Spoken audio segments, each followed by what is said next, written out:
Para penonton sekalian, saya Nur Arba'iyah Ismail, pengasas Smart Mahir Sejarah bersama 3 penyelidik muda saya iaitu Zaki Muayyad, Vinish Ravindran dan Jaden Yong dari SMK Damansara Jaya. Permasalahan terbesar pelajar dan guru dalam SPM adalah apabila meminta pelajar membaca dan menganalisis kandungan buku teks. Buku teks yang ditulis oleh para cendekiawan dan sejarawan menjadi satu tamparan dan cabaran besar kepada pelajar. Berikut adalah 1001 masalah yang dinyatakan oleh pelajar ketika diminta membaca dan menganalisis buku teks mereka. Sebagai seorang pendidik, saya terpanggil untuk mencari solusi bagi menyelesaikan masalah ini dan saya mencipta Smart Mahir Sejarah. Apakah objektif yang ingin saya capai? Objektifnya adalah supaya murid-murid dapat mengakses atau menganalisis buku teks atau bahan sejarah dengan mudah. Smart di sini merujuk pada senang, mantap, autentik, relevan dan tepat. Objektif yang lain juga bertepatan dengan maksud sejarah menurut bapa sejarah Herodotus yang menyebut historis, iaitu penyelidikan. Smart Mahir Sejarah menggunakan kaedah penyelidikan dengan 10 langkah SMART. Selain itu, PDPC yang terhasil juga adalah berdasarkan 3F, the fun, focus dan fantastic. Dan di akhir kelas juga, kumpulan pelajar ini akan dapat mencapai komunikasi, kolaborasi, pemikiran kritikal dan kreativiti. Bahagian pertama, apakah sebenarnya Smart Mahir Sejarah? Smart Mahir Sejarah adalah manual atau kerangka bagi mengkaji silibus atau topik atau buku sejarah yang terdiri daripada 10 langkah. Berikut adalah 10 langkah dalam Smart Mahir Sejarah. Langkah 6 sehingga langkah ke-10 merupakan soalan kebat aras tinggi. Bagi langkah pertama, perkara paling asas dalam mempelajari sejarah adalah memahami definisi atau konsep asas. Contohnya, dalam bab 2, tingkatan 4, pelajar menghurai maksud nasionalisme dari pelbagai tokoh seperti Dato' Onn Jaafar. Dalam langkah 2, pelajar boleh memahami pembahagian politik, ekonomi dan sosial berdasarkan akronim masing-masing.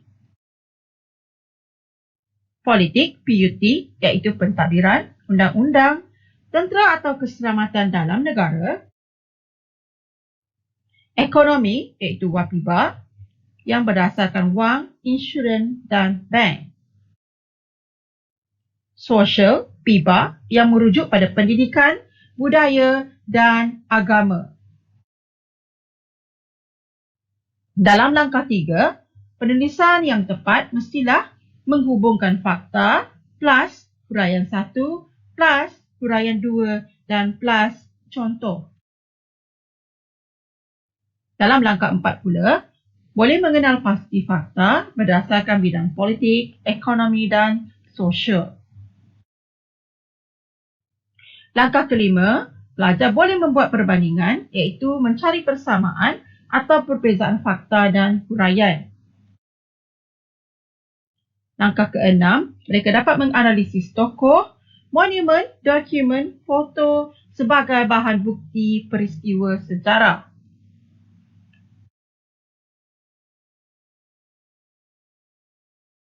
Menentukan kronologi peristiwa. Langkah ke-8, menentukan nilai patriotisme yang berhubung bidang politik, ekonomi dan sosial. Langkah ke-9 adalah soalan kebat yang berkaitan dengan aplikasi sejarah masa lalu dan masa kini.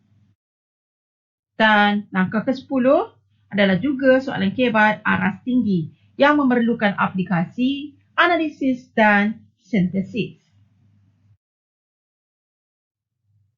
Bahagian kedua merupakan bedah buku teks di mana kita boleh menggunakan Smart Mahir Sejarah untuk membedah buku teks. Kajian inovasi ini telah dijalankan pada 8 Julai 2021 di kelas 5 Angsana. Sejumlah murid 38 orang di antara jam 8.30 hingga 10.30 pagi dalam talian. Ini adalah contoh bedah buku bagi langkah 1, langkah 2, langkah ketiga, langkah keempat, pengkhususan berdasarkan bidang politik, ekonomi dan sosial. Langkah kelima, perbandingan, itu mencari persamaan dan perbezaan. Langkah keenam, kajian tokoh, foto, monumen dan dokumen. Menyusun kronologi. Langkah ke-8, menentukan nilai patriotisme. Langkah ke-9 iaitu soalan kebat aras tinggi. Dan langkah ke-10 juga soalan kebat aras tinggi. Dalam bahagian ketiga ini merupakan bahagian soalan pemetaan. Soalan pemetaan atau mapping ini diberi semasa kelas dalam talian berlangsung, di mana guru dan pelajar berbincang soalan. Teknik mapping ini disediakan 10 langkah berdasarkan teknik Smart Mahir Sejarah. Di sini saya tunjukkan beberapa contoh soalan mapping. Pertama adalah langkah 1, langkah 2 dan langkah ketiga. Soalan daripada langkah ke-5. Soalan dari langkah ke-6 yang dibincangkan bersama murid dalam PDPR. Hasil kajian, ujian pra-ujian inovasi dan post-inovasi menunjukkan hasil yang sangat cemerlang. Contohnya, 15.8% menunjukkan tidak pasti dengan membaca kandungan subtopik. Sebaliknya, selepas post-inovasi, mereka dapat menanda 100%. Bagi kajian bahawa adakah murid gagal menjawab soalan dengan melihat kata tugas, hanya 7% menjawab pasti sebelum inovasi. Sebaliknya, selepas inovasi, 52% menjawab sangat pasti dan selebihnya menjawab pasti. Bagi berkaitan dengan teknik menjawab soalan sejarah, hanya 10% menjawab pasti dan sangat pasti sebelum inovasi dan 100% menjawab pasti dan selepas inovasi dijalankan. Apakah hasil akhir kepada proses inovasi ini? Pertama, murid dapat mengetahui teknik Smart Sejarah memudahkan mereka menganalisis bab atau topik dengan berkesan. Teknik ini bersesuaian dengan PDPC PAK 21, iaitu